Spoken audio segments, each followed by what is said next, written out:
Hello everybody, this is EzraTime again here. Welcome back to another Russian videos, and today we're gonna be reacting to the game theory videos, and this one is called new FNAF Security Breach Theories, which is okay. We have no idea when FNAF Security Breach is going to be released exactly, right? I mean, they say it was 2021, hopefully. But I will say this though, guys. Even though I'm really excited to see what Security Breach is all about because I see the recent trailer looks very good, you know. And there is like free roaming, and then you need to hide from the animatronics. Like the graphics looks great, right? But the problem is, guys, I don't think I'm gonna be able to play it on this channel, you know, because again, we have to wait and see if my PC can actually handle the game.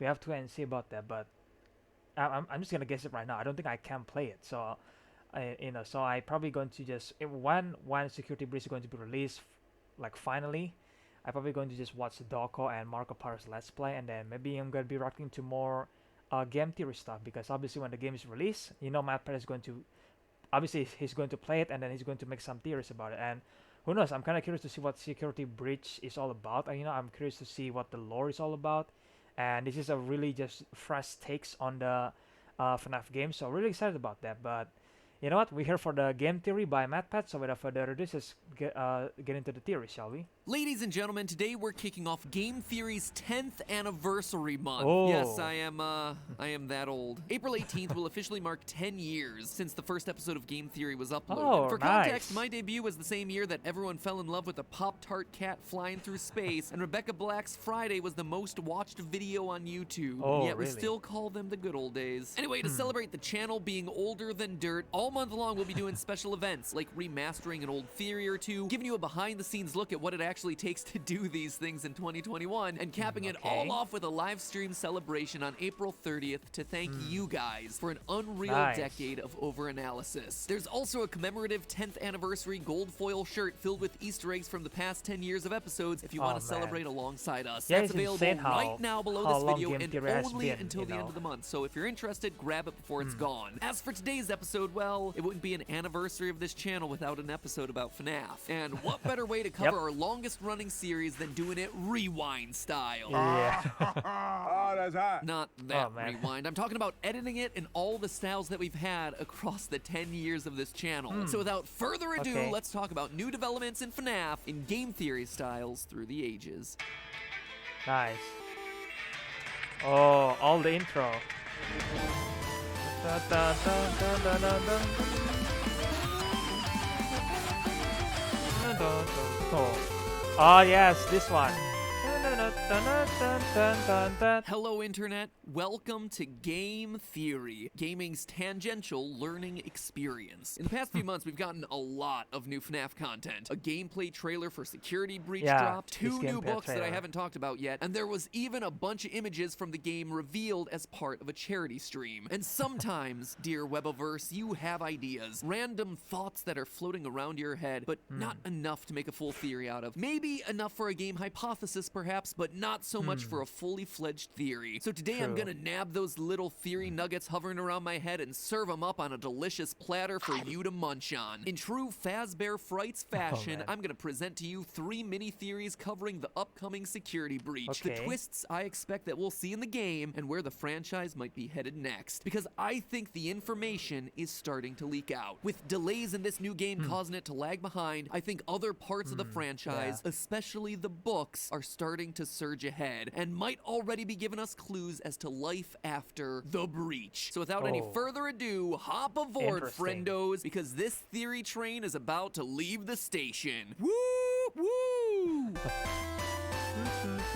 Theory number 1, the Glamrocks are secretly toy animatronics. Oh, Recently, okay. my good friend Dawko held a 24-hour charity stream benefiting the World Wildlife Fund, which, first off, congratulations to him to reaching his goal. The Congrats, reason I bring Dawko. the stream up here, though, is that as Dawko crossed different donation milestone goals, he was able to unlock screenshots from the upcoming Security Breach game, which, Yeah, I by the heard end, about it, but amounted to 20 images in total. And Never while seen most of any them of are it, just if better I'm angles being of honest. places that we saw in the recent gameplay trailer, there were a few that had details that really stood stood out. Yeah, First this was looks very confirmation good. that Bonnie appears look to at be in the this. game in the form of Bonnie Bowl. Whether Bonnie is physically in the game or if this is just an Easter egg reference is unclear, but it's a huge detail because up to this point, Bonnie has been absent from all the imagery of the glam rock animatronics, seemingly replaced by the newcomer Montgomery Gator. It had led everyone, myself included, to think that the game was just pulling the sister location, where, if you'll remember, Chica was actually absent from the Funtime lineup, replaced by new characters like Baby and Ballora. But nope, Bonnie is here at the Pizzaplex, if not physically, then at the very least from a lore perspective, leaving the only missing face from the core 4 to be Foxy, and we'll get back to that in a minute. Other interesting shots included a view from what appears to be inside of Montgomery Gator's mouth, and while this certainly could be a walkway to a different part of his Gator Golf section of the restaurant, considering we see decorative heads on the walls and different photos from the stream, the view from inside this mouth just doesn't line up for me. It feels too high up to be a walkway, too closed of a mouth to have humans walking through it like they'd be walking through a golf course. Instead, and admittedly this is a bit of a long shot, could this be an indication that we're actually going to be riding inside of Monty at some point in this game? Maybe. It might seem outlandish, but it actually fits with what's already been leaked out about this title. In case you weren't aware, Funko Pop leaked out this statue of Security Breach, where we see our character Gregory hiding inside of Glamrock Freddy, indicating that at least one of the animatronics, Freddy himself, will be working alongside us to survive against Vanny the Killer Rabbit. So why not the other animatronics too? Looking at the characters side by side, we see that both Freddy and Monty seem to have a similar build and the same flip-open chest cavity. And consider this, we're stuck in the Pizzaplex, meaning that we'll presumably need ways to unlock different sections as the night goes on. Maybe one way to do that is by unlocking new abilities from the animatronics themselves. We see in the gameplay trailer that Monty is able to break through locked chain link fences. Maybe instead of him using that ability to chase us, it's us inside of him using it to access new parts of the park. Kind of like Zelda, except, you know, animatronic murder themed. Like I said, bit of a long shot, but admittedly it'd be a pretty interesting gameplay mechanic that kind of aligns with stuff that we think we know about this new title, so just saying. However, the biggest reveal came with the last picture, where we see a shattered version of Glamrock Chica abandoned in what's labeled the sewer. And while that alone alludes to some darker sections of the game, it's how she's dismantled that I wanted to call attention to. Chica has no beak.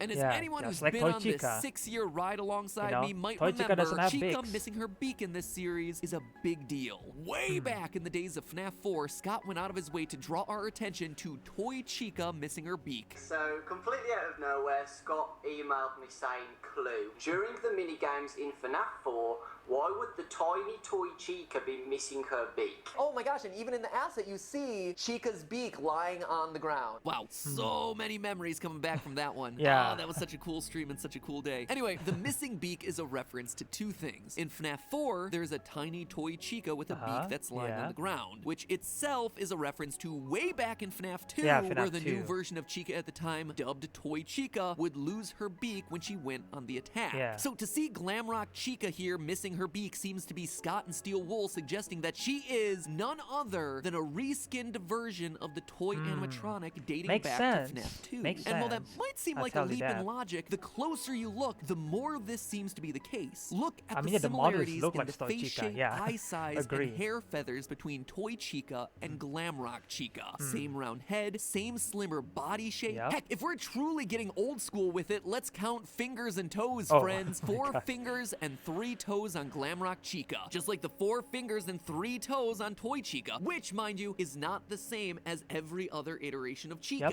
Even the material that she's made out of appears to be the same, that hardened, glossy outer shell that would crack and shatter rather than rip or tear or mold like you see with the other older versions of the animatronics. Want even more proof? Remember how I said that Foxy isn't present in this game yet? Well, you know the only animatronic without a toy version? Foxy. It was true in FNAF 2, no toy Foxy. It was true in the FNAF 4 minigame, Bonnie, Chica, Freddy, but no Foxy. And here again, if these are indeed reskinned toy animatronics, there's no toy Foxy. Follow the missing Foxy, my friends. Follow the Foxy. Now, why would this matter? Well, it actually matters a lot. If you can remember back that far, the toy animatronics are actually meant to be friendlies to children. You don't have to take my word for it. Let's listen to another blast from the past explain it. Oh, yeah. Small fortune on these new animatronics. Facial recognition, advanced mobility, they're all tied into some kind of criminal database so they can detect a predator a mile away. Someone may have tampered with their facial the memories recognition is coming systems. back. The characters have been acting very unusual, almost aggressive toward the staff.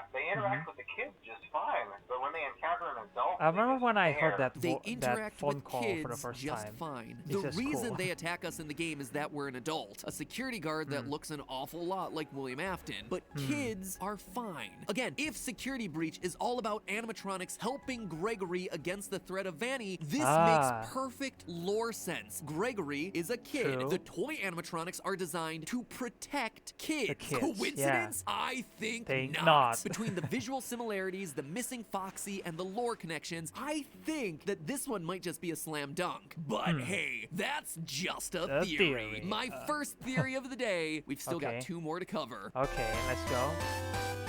Theory number 2, Elizabeth Afton is the real villain. Over in Bookland, things are getting weird, which, you know, when it comes to a series where a rotting flesh suit filled with robot spaghetti is normal, is saying a lot. We'll get around to me being impregnated by a video game and giving birth to a baby rabbit in the next mini theory, but first, I wanted to touch on a security breach theory that I've been banging on for about a month now. The fact that we'll need to redeem Vanny the killer for some sort of good ending in this game. I feel like the evidence for this has been pretty convincing thus far. Her being called a reluctant follower in FNAF VR's audio recordings, the fact that in FNAF AR we have a series of emails from a character named Ness, as in Vanessa, Vanny, actively searching for such contradictory terms as help and how to induce compliance in human subjects, indicating Glitchtrap's control over her is not complete and she's trying to escape his grasp. There's more, but I've covered all that in much more detail in a previous theory. Suffice it to say, I feel good about that theory as it applies to Security Breach, but now we're getting even more evidence from outside of the games via the most recent Fazbear Frights book, The Cliffs. At this point, we're at book number 7, so you're probably aware of how these things work. 3 short horror stories set in various corners of the FNAF universe, followed by an epilogue that continues an ongoing narrative about a creature named the Stitch Wraith, with Scott telling us that details from these stories will give clarity to the lore of the games. So what's new this month? In the latest epilogue, we have a lot of things going on. William Afton, having just spontaneously exploded his body in a previous story, now possesses a bunch of trash and machine parts. He's basically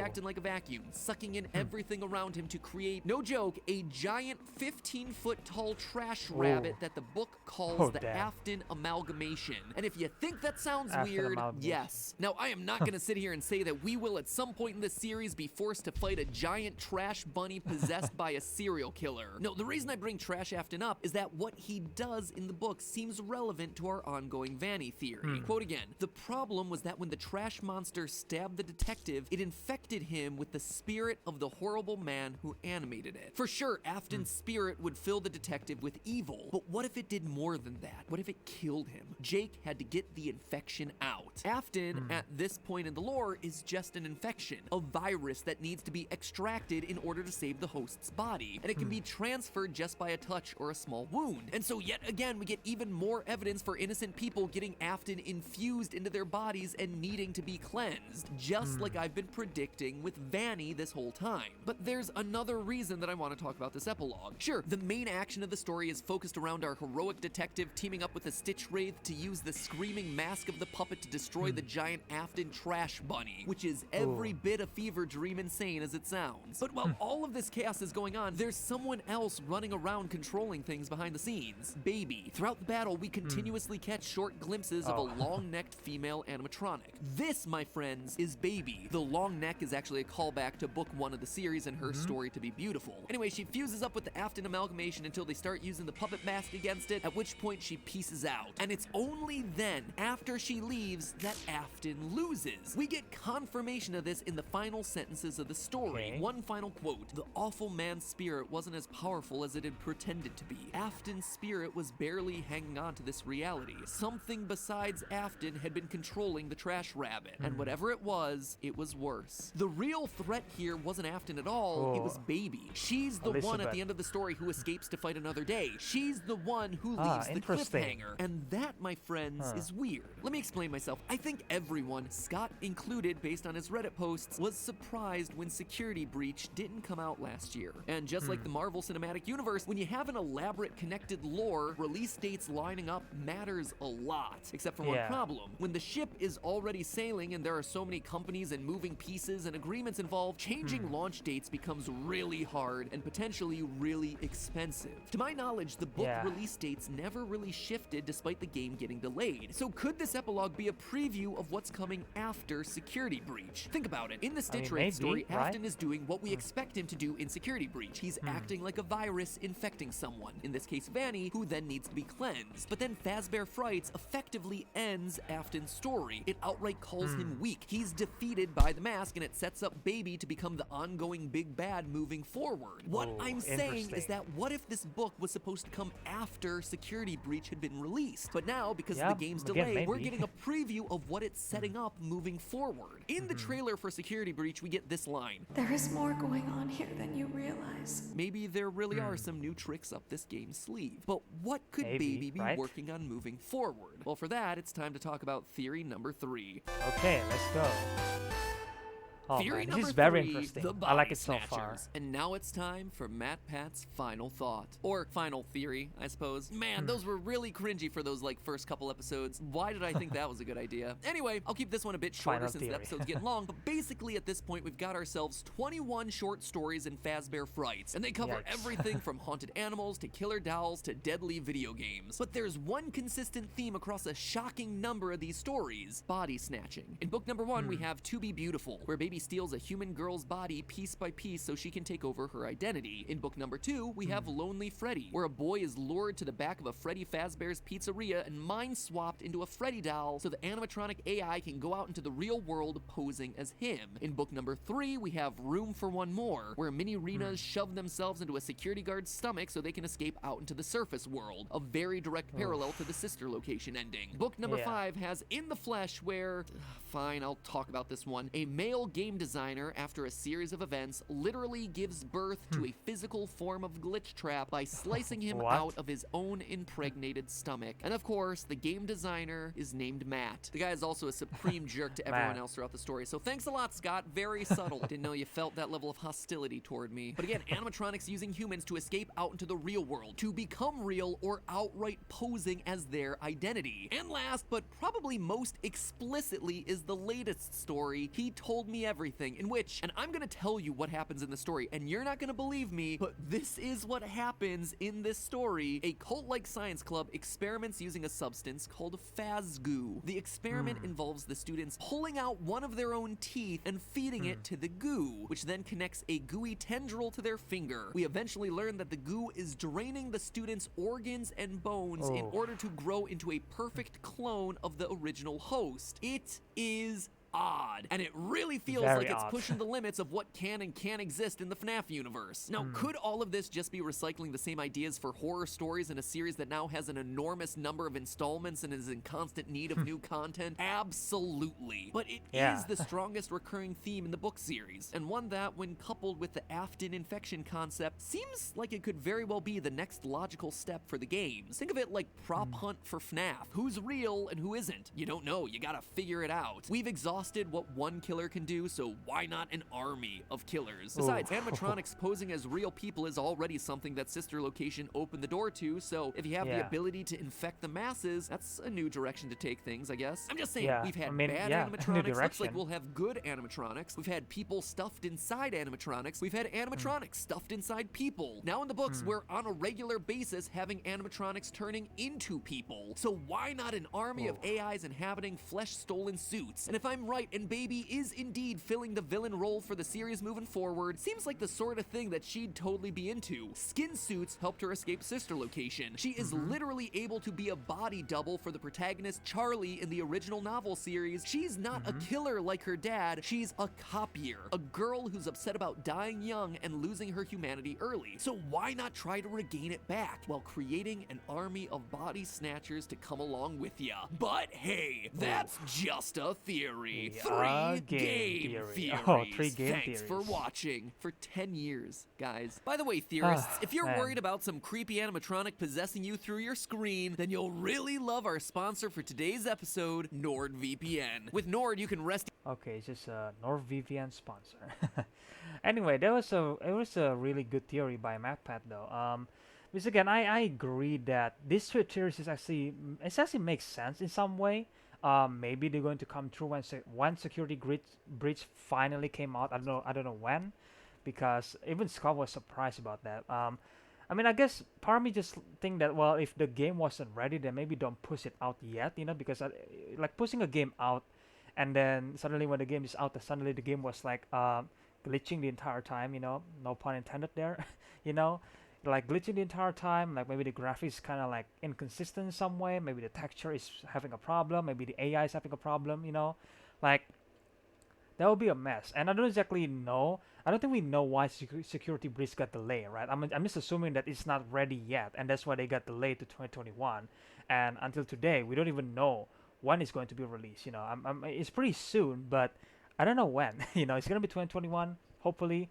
And again, I don't think I'm going to play the game on this channel. I really want to, guys, so I can experience the game along with you guys. It would be fun, but at the same time, we'll see if my PC can handle it, because that Security Breach look like a triple A FNAF game. Looks like it, I'm not gonna lie. The graphics looks great.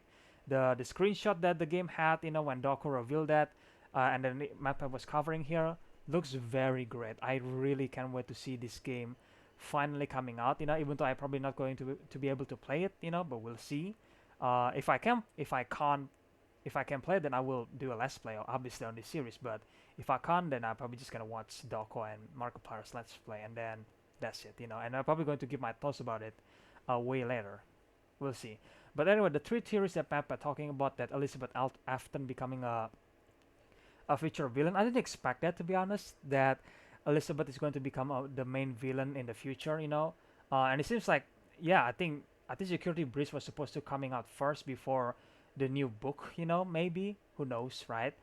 Because it seems like Scott Cawthon was like surprised about this, or maybe again, the book was supposed to be like, took place after Security Breach, but the game got delayed, so it probably ruined the surprise, if I'm being honest. If the theory ending up become true, then people already probably calling it out already, but it probably ruined the surprise a little bit if this was actually true. Like the game was supposed to come out first, and then the book come out in March or something like that, like after the game come out. Yeah, it is really sucks that we can't exactly get the game, but whatever, it happens, right? And it's just like, yeah, FNAF is just heading to a crazy level at this point. Like, you guys remember back in 2014, FNAF Five Nights at Freddy's is all about a guy killing a kid, and then the kids haunting the animatronics, and then he tried to kill the night guard because we look wasn't exactly, but like we look alike like William Afton, the purple guy. And remember when people still calling him purple guy the entire time, like, like the memories, the nostalgia just keep coming back, especially on this game theory video. Especially when Matpat pulled the live stream with Doco, like way back in 2015, I think. It's just like, yeah, man, full nostalgia. Like, it's just insane to see how far Five Nights at Freddy's goes. From just wasn't a simple storyline, but you know what I mean. Like, it was took place in pizzeria. A killer is trying to, obviously, there is a killer trying to kill 5 kids, obviously, and then you get the puppet, you got, the night guard, obviously, the characters, obviously, and then it's just like it was just like, figuring out who is the purple guy, who is phone guy, right? How is this all 3 games connected and all that kind of stuff. And then FNAF 4 is basically again the time where FNAF become complicated. But this one is just like, wow, it was heading to the different direction, and honestly I'm kind of curious to see where it's going to head it next, and it kind of makes sense that you can't exactly do the same stuff over and over again, because again, FNAF is just like, he has so many games right now, it's so popular.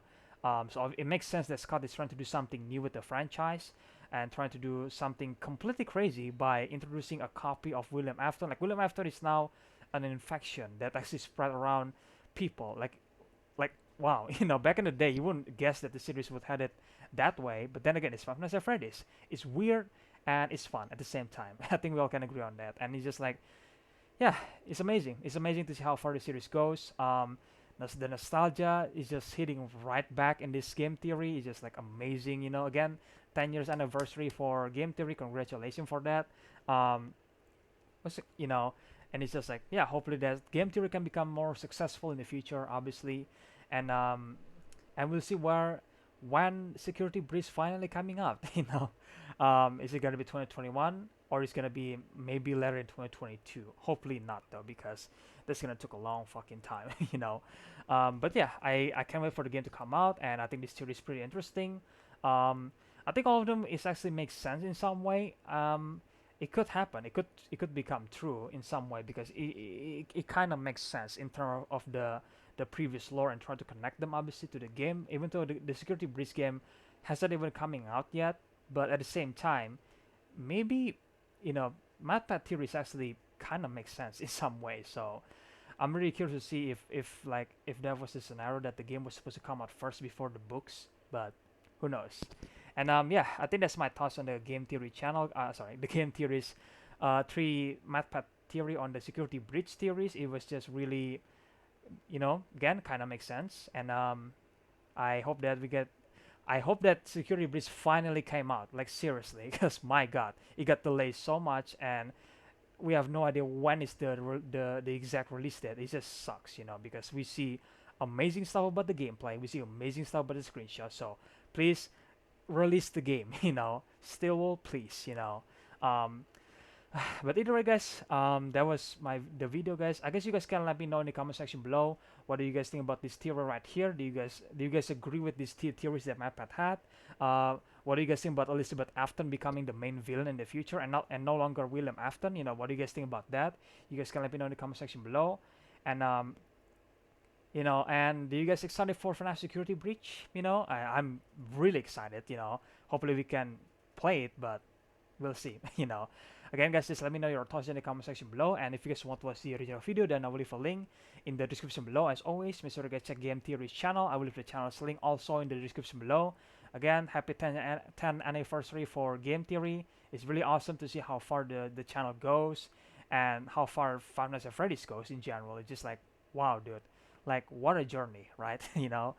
And you know, if you guys enjoyed this reaction video, then please like, comment, and you know, subscribe to the channel, ring that notification bell so you guys can get notified when I'm gonna upload the next video.